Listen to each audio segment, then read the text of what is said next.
Now with taking still photos, shutter speed is always measured in a fraction of a second, or how many seconds the shutter is open. So that means that literally for 1/250th of a second, the shutter was open. And that's obviously extremely fast. But with stills, you can have a shutter speed up to infinite. You can literally hold down the bulb function on your camera and have the shutter open for as long as you want. So what does shutter speed look like physically? So when you take a photo, there's these little curtains that basically just goes and it does it really fast. And during that period of time, that's when the image that you take hits whatever recording medium you're using and creates your image. It's the amount of time that light is getting in to hit your sensor. So the faster your shutter speed, the less amount of time and the less amount of light that's passing through. Video cameras work exactly the same way, except it just does it a whole lot of times over and over. Sometimes you will see it as a fraction of a second,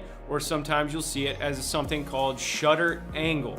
So basically, if you have a circle and you count the whole thing as 360 degrees, shutter angle is the sliver of that circle that is allowed to be left open as the shutter basically spins. Now that's how it works on a film camera. Modern day digital camera sensors use a different type of shutter system, but the same idea applies. So if you took a full 360 degree circle and you cut a 90-degree triangle out of it, create like a Pac-Man type shape, that would mean that you had a 90-degree shutter angle.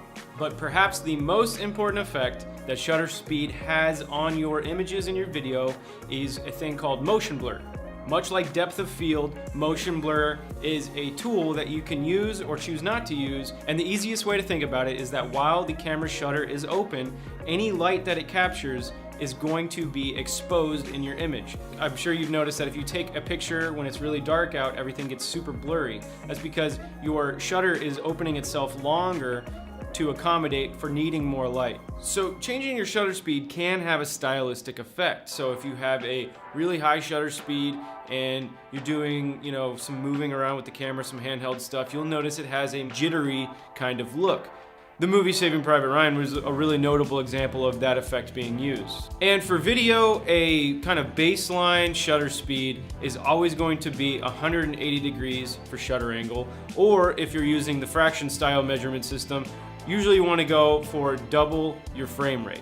So if you're shooting at 24 frames per second, you're going to want to have about 1/50th of a second shutter speed. Anything you do beyond that is going to have a certain visual effect.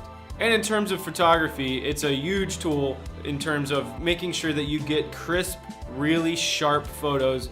A lot of sports photographers always shoot at really high shutter speeds, and obviously if you're trying to shoot like a water fountain or something like that, or rain even, if you use a certain shutter speed, the rain won't even be visible, or if you use a much higher shutter speed where you might even get those each individual little droplet. So definitely find ways to experiment with it. It's another way to control your images beyond just the brightness.